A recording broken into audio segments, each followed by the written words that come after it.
Good evening. November nights are an ideal time to observe and photograph the Magellanic clouds.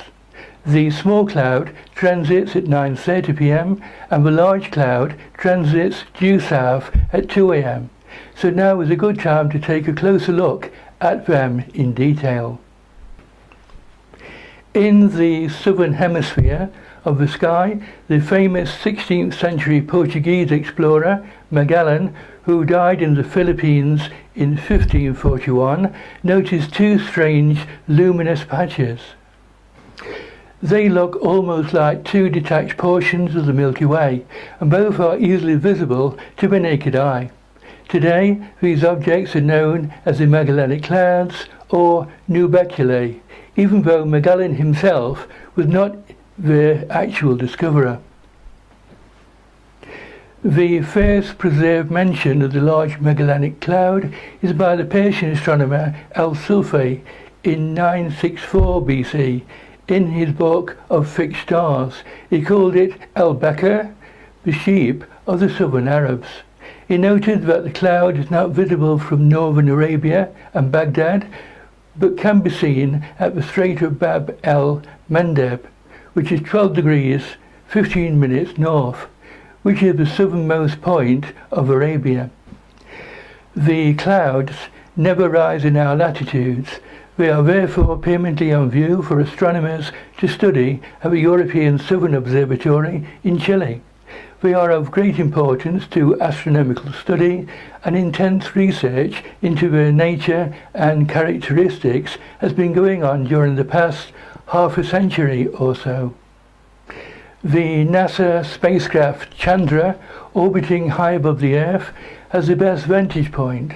It confirmed the first detection of X-ray emission from young stars in the small Magellanic cloud with masses similar to that of our Sun, outside our own Milky Way galaxy. The Chandra observations of these low-mass stars were made in the region known as the wing of the small Magellanic cloud. In this composite image of the wing, the Chandra data are shown in purple, optical data from the Hubble Space Telescope are shown in red, green and blue, and infrared data from the Spitzer Space Telescope are shown in red. You can see more images from Chandra at the end of the program. Here on the ground, the visual work must naturally be done from a southern station, but much of the theoretical work is carried out here in the north, and part of the investigations has been played by the Observatory of Armagh. The Armagh Observatory in Northern Ireland has a long and honourable history. It is the oldest British observatory still operating from its original site. Greenwich Observatory is now at the Cambridge University in the UK. The founder was Archbishop Robinson, a great man in the history of Armagh. Memorials to him are found all over the city. During the closing years of his life, Archbishop Robinson was anxious to set up an Ulster University. This project was never realised, but the founding of the observatory, due entirely to Robinson, was probably connected with the university scheme. The Archbishop's generosity led to the setting up of the observatory in 1790, and in July of that year, the Reverend Dr. James Hamilton was appointed the director. Since that time, Armagh has maintained a fine record of observational and theoretical work. There have been a number of directors, including Mark Bailey, the present holder of the office. Special mention should be made to Dr. Romney Robinson, no relation to the Archbishop, whose regime extended from 1823 to his death in 1882, and Dr. John Louis Dreyer, who is remembered for his work in connection with the new General Catalogue of Star Clusters and Nebulae. There are many historical exhibits in the present observatory. There is, for instance, a mirror made by Sir William Herschel, discoverer of the planet Uranus and explorer of the heavens, together with letters written by his sister Caroline. Herschel was well acquainted with Archbishop Robinson, and the two used to visit Bath in the UK together from time to time, even after Herschel had ceased to be the organist there and had begun to devote all his time to astronomy. Equally interesting is a small reflector which was owned and used by no less a person than King George III, who was keenly interested in the astronomical science. Historic instruments at Armagh include the Taunton Equatorial, which is 2 inches aperture and 3 feet focal length, and arrived there in December 1795. It was mounted in the English style under the south dome on 2 stone piers. The Calver telescope shown here was made by the famous George Calver in 1883 for a Colonel Tupman of Harrow, who was a wealthy amateur. Tupman spent £800 on the telescope and a further sum on a suitable dome.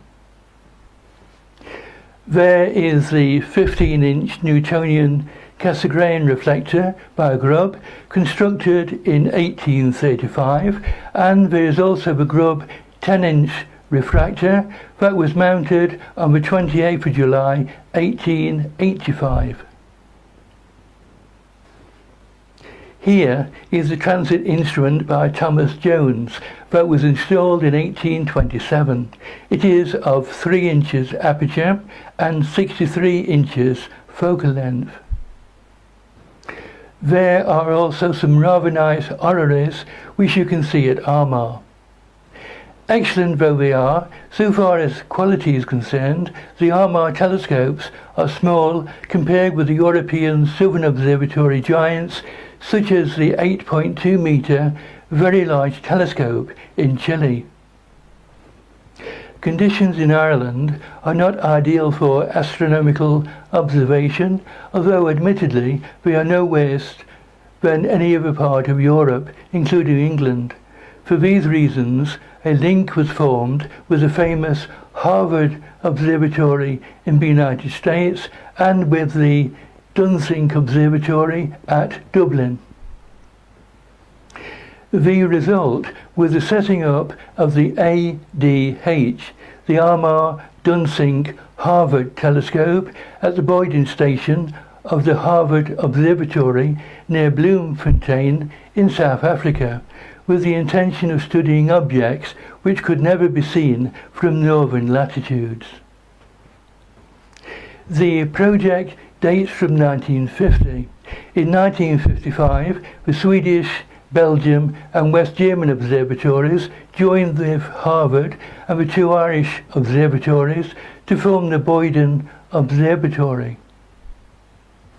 The ADH telescope at Boyden is a 36-inch reflector. Use is also made of other instruments at the observatory, notably the 60-inch reflector. The ADH telescope is the Baker-Smith type, being designed by Professor James Baker of Harvard University in the United States. It came into operation in 1950, and in 1951 the then world's largest objective prism, 33 inches in diameter, was provided from funds contributed by Harvard and the Department of Astronomy at Queen's. The telescope was placed on the mounting of the 24-inch Bruce refractor at the Boyden Observatory. The 2 mirror and corrector system give a flat field of view and reduced tube length of 168 inches, about 4.6 meters, compared with the classical Smith telescope. Among the objects studied with photographs from the ADH have been globular star clusters, cluster Cepheids and the Magellanic clouds. The Harvard station was superseded in 1962 by the European Southern Observatory, which is a 16-nation intergovernment research organisation for ground-based astronomy. Over the past 64 years, ESO has provided astronomers with state-of-the-art research facilities and access to a southern sky. Its observatories are located in northern Chile. In 1951, the conditions were excellent, and the program which has been undertaken was a very full one. Emphasis being placed on the two clouds of Magellan. There are two clouds, the large Nabeculae Major and the small Nabeculae Minor. They are not, in fact, detached portions of the Milky Way. They are galaxies in their own right. Each is about 180,000 light years away, so that the clouds are considerably nearer than any other external systems. Our galaxy is made up perhaps of 100,000 million stars, of which the Sun is one. The system is arranged in a flattened form, so that the familiar Milky Way effect is nothing more than an effect of perspective. When we look along the main axis of our galaxy, we see many stars in much the same direction. Together with stars, the galaxy contains huge clouds of gas, nebulae, and clusters of various kinds. There are open or loose clusters, of which the Pleiades group is the best known, and globular clusters, such as Messier 13 in Hercules. The two bright globular clusters, Omega Centauri and 47 Tucanae, are like the Clouds of Magellan, too far south to be seen in Europe or northern United States. The closest of the really large outer galaxies is Messier 31 in Andromeda, known as the Great Spiral, which is dimly visible with the naked eye on a clear night. The system appears to be considerably larger than our galaxy, but is very remote, since it lies at a distance of more than 2 million light years. The Clouds of Magellan are seen to be relatively near to us on the cosmical scale. The clouds are also relatively close to each other. The distance between their centres is about 75,000 light years and are actually connected, forming a twin system. For instance, radio astronomers have been able to show that the two clouds are embedded in a common envelope of hydrogen gas. The clouds are also satellites of our own galaxy and move around it, taking an immensely long time to complete one revolution. There is no doubt that the clouds are true members of the so-called local group of galaxies. Broadly speaking, there are three main types of galaxies: elliptical, spiral, and irregular. In a spiral such as Messier 31 in Andromeda, there is a central nucleus with highly luminous, hot blue stars that are young in their evolution. In the spiral arms, there are high proportions of red giant stars which are well advanced in their development, together with clouds of gas and dust. Parts of a large Magellanic cloud are seen to be of the spiral arm type, and various inconclusive evidence of an incipient spiral structure. There is certainly a main axis with a great concentration of stars. The small cloud is different. There is no nucleus, no symmetry, and nothing in the nature of a spiral arm, so that the small Magellanic cloud is best classified as an irregular galaxy. There is one marked extension, but this is probably due to tidal effects caused by the large cloud. All things considered, efforts to find order and structure in the two nebulae have not so far proved very rewarding. What is more important is the fact that the clouds contain objects of the same kind as found in our own galaxy, and we may assume that all objects in the clouds are at the same distance from us. It was by studying the short period variables in the small cloud 100 years ago that Miss Henrietta Livett at Harvard, using photographs from the Southern Station, made the discoveries that led to the period luminosity law of Cepheid stars. These Cepheids brighten and fade regularly, and their behaviour can always be predicted. Miss Lovett found that the longer the period of a Cepheid, the brighter it looked. Since she could assume that all the cloud Cepheids lay at the same distance, it followed that the longer period stars were generally more luminous. Without the clouds, this far-reaching discovery would have been very difficult to make. At Armagh, from 1953 to 1974, Dr. Lindsay and his assistants compiled a survey of various types of objects photographed in the clouds with the ADH telescope. There are clusters, both open and globular. There are planetary nebulae and also gaseous nebulae. A little earlier, I mentioned NASA's Chandra spacecraft, which made X-ray observations of low-mass stars in the region known as the wing of the small Magellanic cloud. Most star formation near the tip of the wing is occurring in small region known as NGC 602, which contains a collection of at least 3 star clusters. One of them, NGC 602A, is similar in age, mass and size to the famous Orion Nebula cluster Theta Orionis. Researchers have studied NGC 602A to see if young stars have different properties when they have low metals. Using Chandra, astronomers also saw extended X-ray emission from the 2 most densely populated regions in NGC 602A. The extended X-ray clouds largely comes from the population of young low-mass stars in the cluster, which have previously been picked out by infrared and optical surveys using Spitzer and the Hubble Space Telescope. The Chandra results imply that the young metal poor stars in NGC 602A produce X-rays in a manner similar to stars with much higher metal content found in the Orion cluster in our galaxy. NASA's Hubble Space Telescope has peered deep inside the small Magellanic Cloud to reveal details of the formation of new stars. Hubble's target was the newborn star cluster catalogued as NH1. The new images show young, brilliant stars cradled within a nebula or glowing cloud of gas.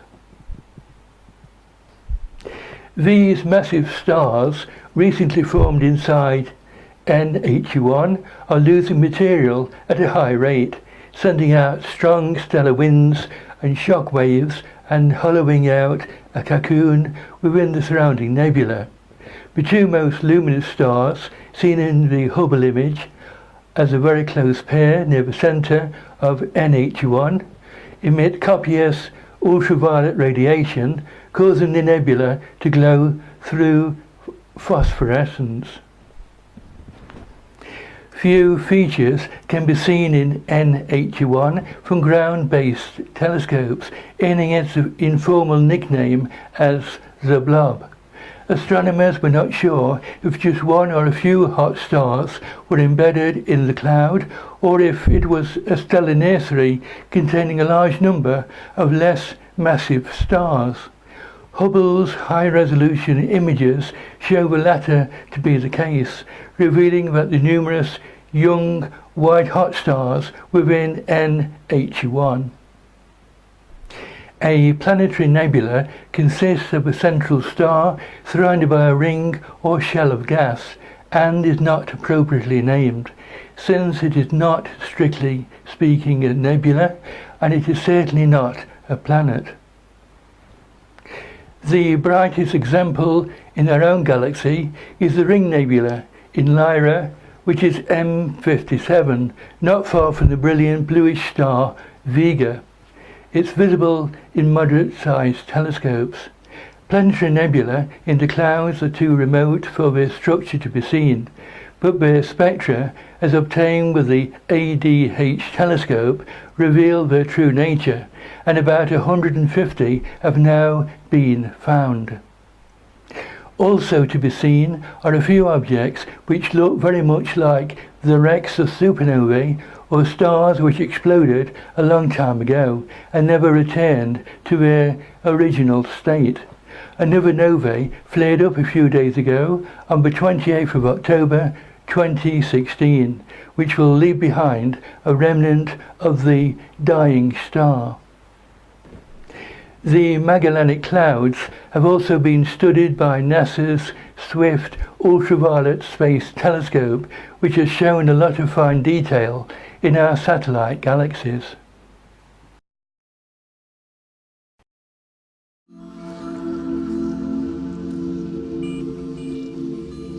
I'm Stefan Imler, an astrophysicist at NASA's Goddard Space Flight Center. I'd like to take you on a tour of two nearby galaxies in our cosmic neighborhood, the large and small Magellanic Clouds, as captured in ultraviolet light by NASA's Swift satellite. These images are the highest resolution wide-field surveys of the galaxies at ultraviolet wavelength. Both of these galaxies are less than 200,000 light-years away, and each contains a few 100 million stars like our Sun. If you live or travel to the southern hemisphere, you'll see both of these galaxies as faint cloudy patches in the night sky. Both galaxies orbit our own as well as each other. Of the two, the LMC is physically larger and nearer to us than the SMC. Their messy shapes are a product of gravitational interactions between them, tidal forces from the much bigger Milky Way, and internal processes like star formation.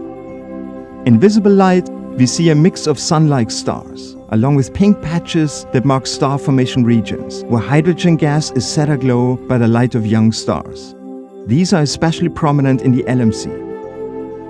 Viewed at higher energies in the UV, the LMC looks very different. This wavelength blocks out the older stars, mostly showing those less than 500 million years old. These galaxies are relatively small, but they're also very close to us. This means they appear much larger than the field of view of Swift's telescope, so we had to take many different observations and stitch them together. Swift had to image 172 separate fields in 2,200 short snapshots to take in the whole galaxy. The LMC's most striking feature is the dramatic Tarantula Nebula. This is the most active star factory in any of the dozens of galaxies in the local group, which includes the Milky Way and Andromeda. Thousands of stars form each year within cool, dark molecular clouds. Once they start shining, they blow off their birth cloud with powerful outflows called stellar winds.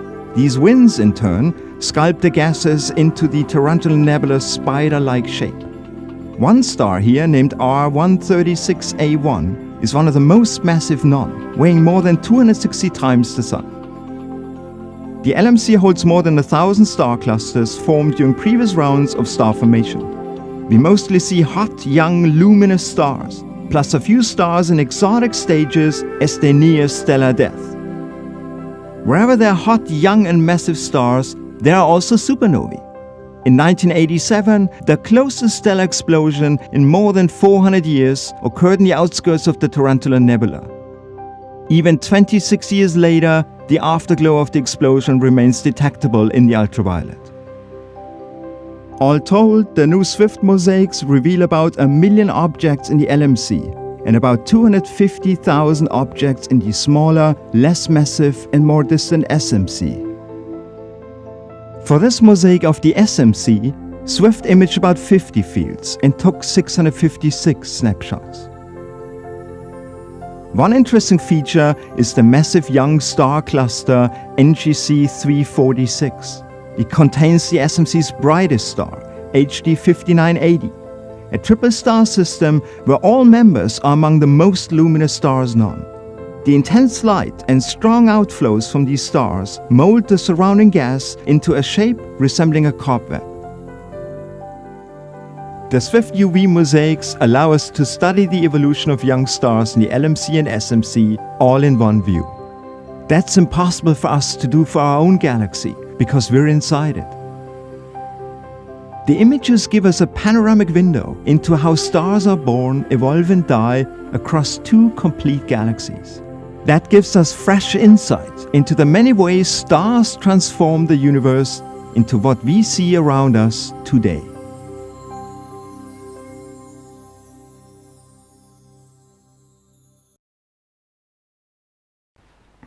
In 1987, a supernova was seen in the outskirts of a tarantula nebula in the large Magellanic cloud, and it was bright enough to be seen with the unaided eye. It was the closest observed supernova since Kepler's nova of 1604, which occurred in the Milky Way itself. It was discovered by Ian Shelton and Oscar Duhalde at the Las Campanas Observatory in Chile on February the 24th, 1987. As it was the first supernova discovered in 1987, it was labelled 1987A. Its brightness peaked in May with an apparent magnitude of about 3 and slowly declined in the following months. It was the first opportunity for modern astronomers to study the development of supernovae in detail, and observations have provided much insight into core collapse supernovae. Of the gaseous nebulae in the large Magellanic cloud, the most striking is known as the tarantula. It is of the same type as the celebrated Orion Nebula in our own galaxy, but is much larger. The Orion Nebulae, which may be seen with the naked eye, is in the Hunter's Sword. It is 1,600 light years away and about 25 light years in diameter. Its mass is about 100 times as great as that at our Sun, and it is one of the sites where fresh stars are being created from interstellar material. The Tarantula Nebula in the large Cloud of Magellan is 800 light years across. If it lay in our own system, it would be magnificent. Embedded in it are clusters of hot, young, very luminous stars. The Tarantula Nebula, also known as Cepheid-variables, shines at magnitude 8 and covers an area of 40 by 25 arc minutes. Cepheid-variables has at its centre the star cluster NGC 2070, which includes a compact concentration of stars known as R136 that produces most of the energy that make the nebula visible. The estimated mass of the cluster is 450,000 solar masses, suggesting it will become a globular cluster in the future. In addition to NGC 2070, the Tarantula Nebula contains a number of other star clusters, including the much older Hodge 301. The most massive stars of Hodge 301 have already exploded as supernovae. It is also interesting to note that the large Magellanic cloud contains S-Doradus, which has the distinction of being the most luminous star known. It is equal to about 1 million suns, and yet it is so far away from us that without a telescope it cannot be seen at all. It is variable and using up its nuclear fuel at a fantastic rate, so that it must have a relatively short expectation of life in its present form. The Sun will not change much for 3,000 million years. S-Doradus can hardly continue squandering energy at its current rate for more than 1 million years to come. Great attention is being paid to the star clusters in the clouds, and by now many have been detected. About 120 in the small Magellanic cloud, almost 1,000 in the large Magellanic cloud. Most of these are of the open type, though there are also numbers of globular clusters. From their distribution, it is possible to estimate the maximum dimensions of the systems, and it has been found that the diameters are 7,000 light years for the small cloud and double this for the large Magellanic cloud. Even the senior of the two is much smaller than our own galaxy, which is about 100,000 light years across. Even so, the clouds are certainly not dwarfs. The large Magellanic cloud lies about 160,000 light years away from us, while the small Magellanic cloud is about 200,000. Astronomers consider that we are fortunate in having the two Magellanic clouds near at hand. Studies of them give us considerable insight into the anatomy or structure of galaxies in general and yield information about the evolutionary processes of the stars and star systems. It is probably true to say that without the clouds, our knowledge of the universe today would be markedly less than it actually is. There are no other comparable systems within range. The Andromeda and Triangulum spirals are much more remote, so they cannot be examined so easily, and the remaining galaxies of a local group are much less informative. At Armagh Observatory, the old meets the new. The observatory itself is a charming old building set in picturesque surroundings, and the modern domes housing the Schmidt telescope and the 10-inch refractor fit well into the picture. At the end of the program, you can see again all of the deep sky images of the Magellanic clouds and historic science instruments in the Armagh Observatory in Northern Ireland. I have also included all of the images taken by the Chandra X-ray Space Telescope during 2016. The accompanying music, named Halley's Comet, was composed by Sir Patrick Moore and is played by the Scottish National Orchestra.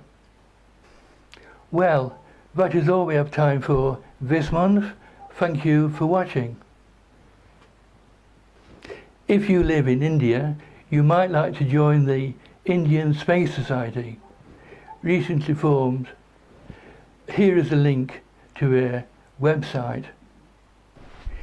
If you are interested in astrophotography, I recommend Astrophotography magazine, which is free and is full of useful tips and nice images. Here is a link to the website. Please subscribe to us on YouTube and visit our website, astronspace.com, where you can see all of our past shows. If you like these programs, please share it with your friends and members of your local astronomical society. Until we come back next month, good evening.